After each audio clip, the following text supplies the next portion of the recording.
Olá, tudo bem? Bem-vindo ao canal Viver de Renda. Se inscreva no canal, deixe seu like e compartilhe com os amigos. Nos acompanhe no Instagram Viver de Renda Canal e no nosso novo canal aqui no YouTube, o Café com Ações. Sou Clóvis Soleiro, formado em administração, consultor empresarial e investidor na Bolsa desde 2006. Compartilho com vocês aqui as minhas experiências, as coisas que eu aprendi.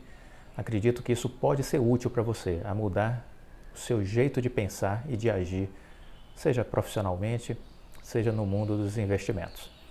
Tenho certeza que as lições colocadas aqui nos mais de 700 vídeos já publicados no canal podem ser úteis e fazer você alcançar a sua independência financeira. Estamos falando, repercutindo o relatório técnico da Anatel. A área técnica finalizou um relatório recomendando a aprovação da venda da Oi Imóvel. Isso foi agora na última sexta-feira. O relatório seguiu para que os diretores do órgão, os conselheiros, possam analisar o relatório e marcar uma reunião para deliberar sobre a aprovação do relatório. A notícia é excelente, em linha com o que sempre imaginamos que aconteceria, que seria a aprovação. Muitos estavam aí semeando volatilidade, dizendo que a Anatel e o CAD poderiam não aprovar a venda da Oi Imóvel. Nunca consideramos esse cenário, consideramos sempre isso um cenário improvável. Por conta de quê? Da nossa experiência como consultor de empresas e pela nossa capacidade de estudar com mais profundidade o pensamento, a lógica e as decisões desses dois órgãos, da Anatel e do CAD. Quem nos acompanha sabe que desde o ano passado a gente afirma, a gente não deixa dúvidas, a gente afirma que a Anatel e o CAD vão aprovar a venda da Oi Imóvel. Não é verdade? Comenta aqui se você não sabe disso. Então, é isso que é importante. Nós vínhamos afirmando e agora o que vínhamos afirmando começa a ganhar concretude. Ou seja, a área técnica da Anatel recomenda ao conselho da Anatel que se reúnam, deliberem pela aprovação da venda da Oi Imóvel. Mas eu estava vendo outro dia um artigo que saiu no jornal Correio Brasiliense, com a opinião de um ex-presidente da Anatel. Ele também foi ministro das Comunicações, o Juarez Quadros. E ele escreveu no Correio Brasiliense um artigo exatamente com o seguinte título: A inevitável venda da Oi Imóvel. Me despertou curiosidade e eu queria compartilhar com vocês. A inevitável venda da Oi Imóvel. Juarez Quadros, engenheiro eletricista, ex-ministro das Comunicações e ex-presidente da Anatel. No curso de um processo de recuperação judicial que foi iniciado em 2016 e totalizava 65 bilhões em dívida, a Oi S.A. tenta se reerguer e busca vender ativos, torres, data centers, rede móvel, rede de TV paga e parte da rede de fibra ótica denominada Infraco. Nesse contexto, há que ser preservado o delineado no modelo adotado para o setor de telecomunicações, que visa a competição e a diversidade na exploração dos serviços, estímulo à oportunidade de investimentos e ao desenvolvimento socioeconômico e tecnológico do Brasil. Vivo, Claro e TIM fizeram uma oferta para comprar os ativos da Oi Imóvel, espectro, carteira de clientes e torres de transmissão, por 16,5 bilhões em um leilão judicial no final de 2020. O processo foi homologado pelo juiz da recuperação judicial e encontra-se em análise no Conselho Administrativo de Defesa Econômica, o CAD, e da Agência Nacional de Telecomunicações, a Anatel, que dirão se o negócio pode ser concluído ou não e quais seriam os condicionamentos.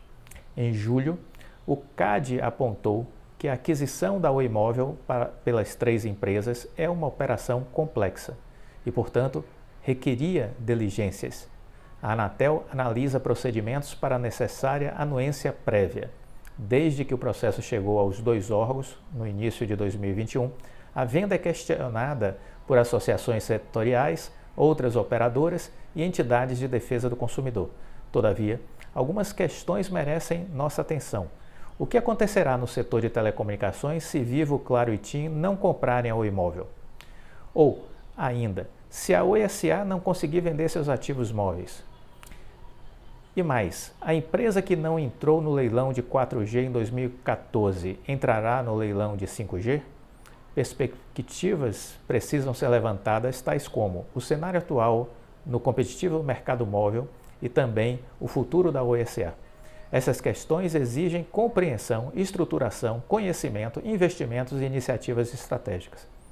No atual mercado móvel, com as 4 operadoras, a Oi Móvel conseguiria manter o seu crescimento? A TIM alcançaria a Claro ou a Vivo em clientes e radiofrequências? O mercado não caminharia para uma concentração com as 2 operadoras líderes?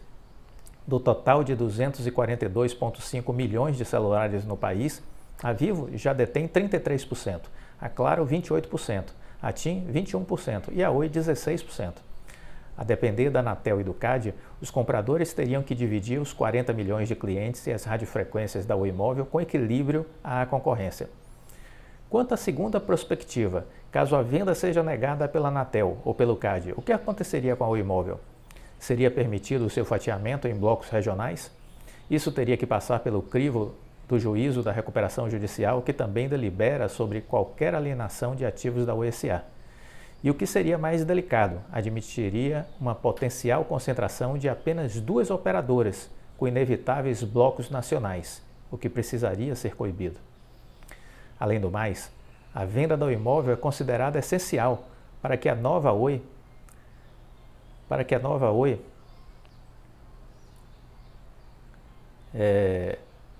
possa continuar o seu processo de desenvolvimento, para que ela venha a ser uma empresa prestadora de serviços após concluir a venda dos ativos. As torres e os data centers já foram vendidos, falta finalizar a Oi Móvel e uma parte da Infraco, fora a TV por assinatura. Assim, a Oi S.A. investe o que dispõe em caixa para transformar-se em uma empresa com poder relevante no disputado mercado de banda larga com redes de fibra ótica. A venda da Oi Móvel para as operadoras Vivo, Claro e TIM permitiria que o mercado brasileiro seguisse o rumo do que acontece nas maiores economias mundiais, nas quais existem apenas 3 grandes operadoras disputando o mercado. No Brasil, esse seria o limite mínimo a ser permitido pelos agentes reguladores, que nos termos de anuência prévia ainda poderão impor condicionantes, remédios regulatórios que efetivamente protejam a competição e o usuário. O que ocorreria no Brasil com 3 operadoras ocorre hoje em países como Estados Unidos, China, Japão, Alemanha, Itália, Canadá, Espanha, Portugal, Holanda, Finlândia, Austrália, México, Colômbia, Argentina e Uruguai. Um mercado com 3 competidores, com 3 grandes players, é a característica da normalidade em todos estes países que acabamos aqui de mencionar. O mercado com 4 operadoras é menos usual, disse o Juarez, ainda que ocorra em Reino Unido, Índia, França, Rússia, Suécia e Chile. A tendência de consolidação nesse mercado é natural, em face do ganho de escala e eficiência, da necessidade de muitos investimentos. O mercado de telecomunicações, por ser dinâmico, em constante inovação tecnológica, ele demanda serviços modernizados, ele é dependente de intensos investimentos. Então, a venda da Oi Móvel torna-se inevitável. Sendo assim que os proeminentes compradores honrem a vontade empresarial no negócio, com solidez financeira, capacidade para inversões, para que o setor continue competitivo e vise, em primeiro lugar, ao consumidor. Um belíssimo artigo feito pelo Juarez Quadros, ex-ministro das Comunicações e ex-presidente da Anatel. Disse tudo que precisava a gente ter como referência para o porquê a Anatel deve caminhar para a aprovação definitiva da venda da Oi Móvel e o que o CAD deve considerar para avançar na aprovação definitiva da Oi Móvel. Nunca tivemos dúvidas com relação a essa aprovação, tanto no CAD como na Anatel. Sempre dissemos aqui no canal Viver de Renda, desde o ano passado, que isso aconteceria. Muitos questionavam, e se não acontecer? E a minha resposta era sempre a mesma, eu não trabalho com este cenário. O cenário com que eu trabalho é da venda. Ah, mas não existe riscos? Não enxerguei os riscos, não enxerguei. Por quê? Por conta deste entendimento do que acontece no mundo, né? Que o Juarez aqui listou os países que têm apenas 3 grandes operadoras. Fizemos vídeos falando sobre isso, maratone os vídeos do canal. Importante, porque as informações estão todas aqui, disponibilizadas para vocês. Vocês têm que maratonar os vídeos para entender o que a gente está falando, né? Então, não tem porquê não ser aprovado. Não tem porquê, nunca teve porquê não ser aprovada a venda da Oi Móvel para Vivo, Claro e TIM. Era uma volatilidade criada por muita especulação, e quem faz especulação é especulador, que tinha um interesse muito simples em fazer a ação ficar flutuando, subindo e descendo para ganhar dinheiro com isso. Ações muito baratas são sempre alvo dos especuladores. O especulador não compra PetroRio, não compra Vale, não compra Petrobras, não compra Magazine Luiza, ele não compra essas empresas. Essas empresas são caras para os especuladores. Então, qual é o parque de diversões do especulador? As empresas muito baratas. Que empresas são essas? São aquelas que estão abaixo de R$3. Essas empresas são alvo dos especuladores. Quanto mais baixo o preço da ação, mais possível é dela ser utilizada pelos especuladores. Como agem os especuladores? Eles semeiam volatilidade. E aí, eles se utilizam, muitas vezes, de uma mídia que vive de produzir volatilidade. Uma mídia financeira que vive de produzir volatilidade.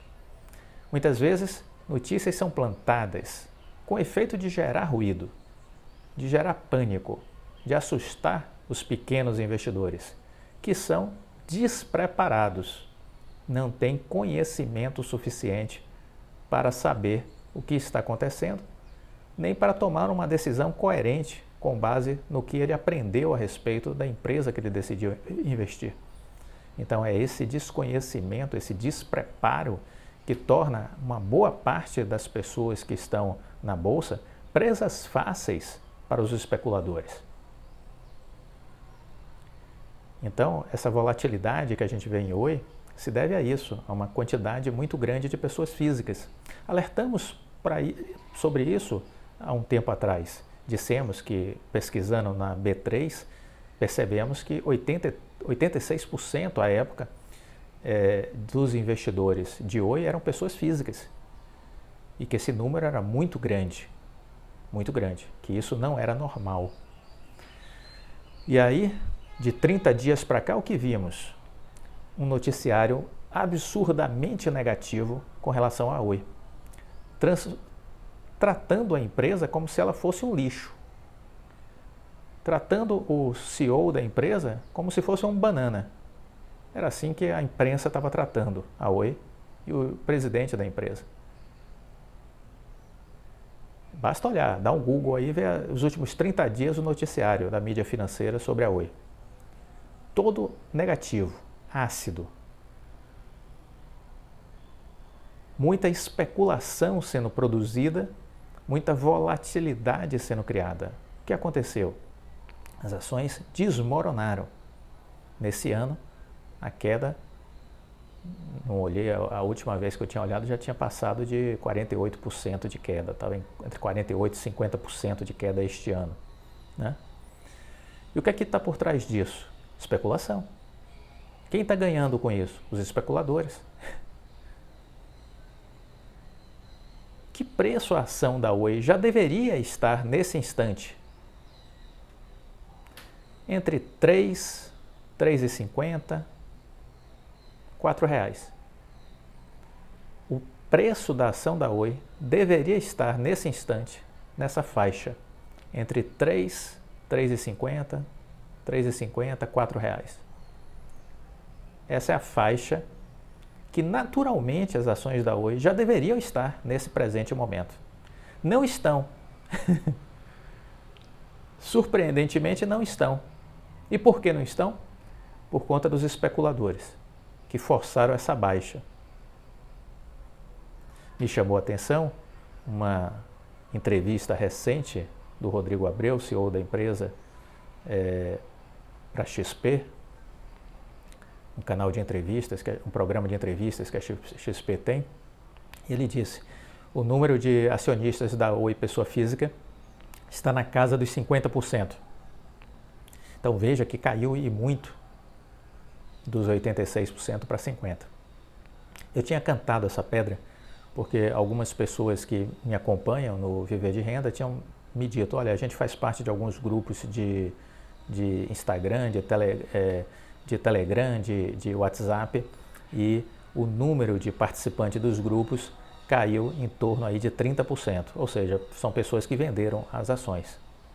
Então eu disse: bom, se isso está acontecendo nos grupos, e pelo menos 3 pessoas me deram essa referência, eu disse: poxa, isso deve estar acontecendo no mercado de uma forma mais ampla.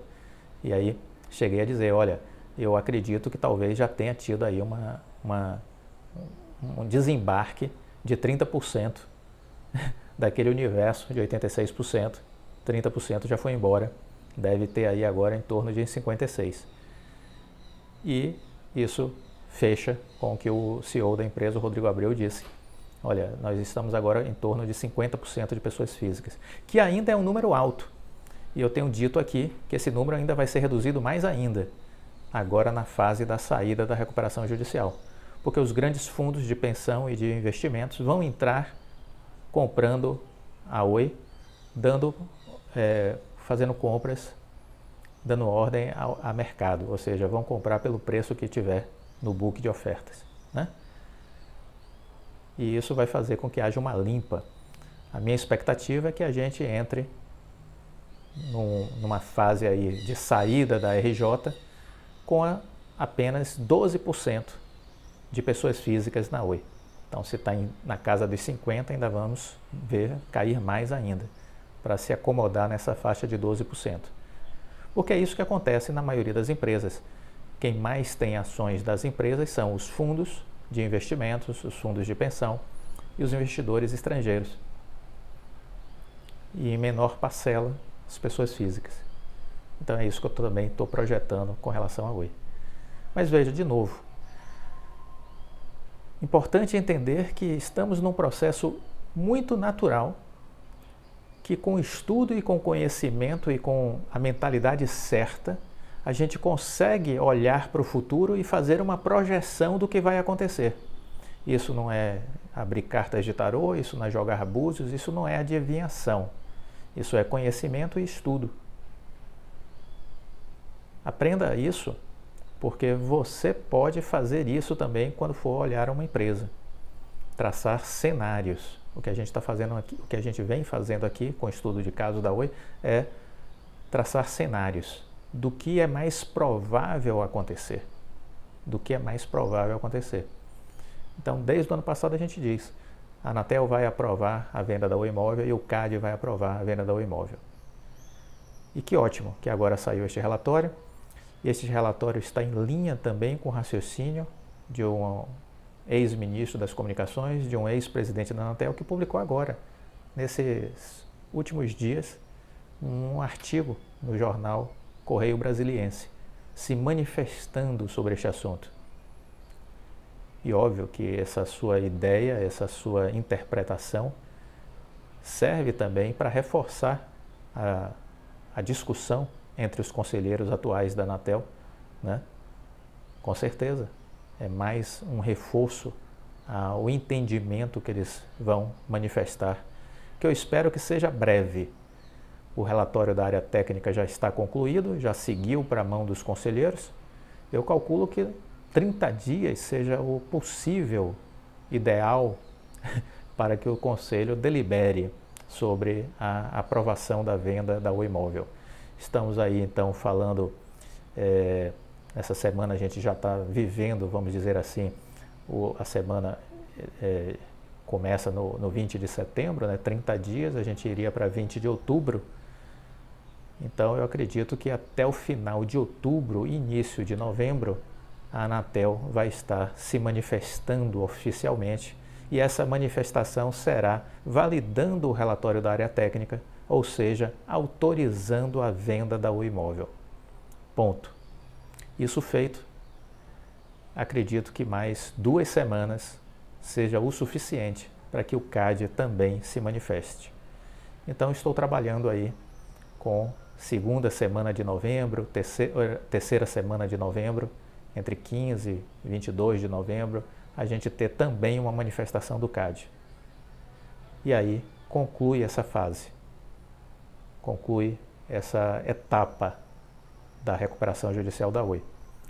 Com essas 2 manifestações, o senhor Rodrigo Abreu deve dar entrada no pedido de encerramento da recuperação judicial.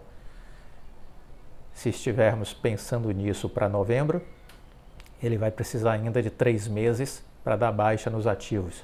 Então teríamos dezembro, janeiro, fevereiro e aí provavelmente os primeiros dias de março ele estará saindo da recuperação judicial, que é o prazo dado pela própria Justiça.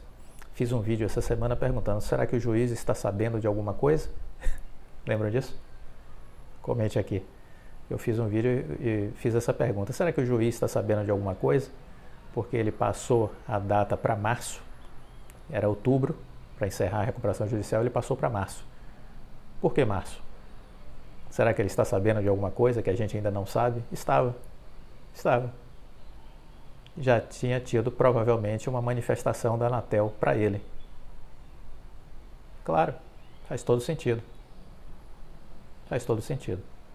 Não é? Temos que entender essas coisas. Para o juiz ter marcado para março, ele estava sabendo alguma coisa que a gente ainda não sabia. Mas ele já sabia. Então, provavelmente a Anatel já tinha feito um contato, o presidente da Anatel já tinha feito um contato com o juiz dizendo, olha, estamos para soltar o relatório aí essa semana. E aí, dentro dos nossos prazos, novembro provavelmente, deve ter sido o time colocado pelo pessoal da Anatel para ele. É isso, gente. Estudo, conhecimento, é assim que se investe. Você precisa entender isso. Estudo e conhecimento, é assim que se investe. Longe dos ruídos, longe da confusão, longe das redes tóxicas de Telegram, de WhatsApp, longe desses ambientes. Impera aí a mediocridade. Gente que não sabe absolutamente nada, né? Afasta-se disso. Foca na empresa. Tenho que estudar o que? A empresa. Tenho que acompanhar o que? A empresa. Tenho que entender o que? A empresa. Tenho que acompanhar quem? O líder da empresa. É assim. Não tem mistério. Gostou do vídeo? Deixa o like, compartilha com os amigos. Fica com Deus e até a próxima. Tchau.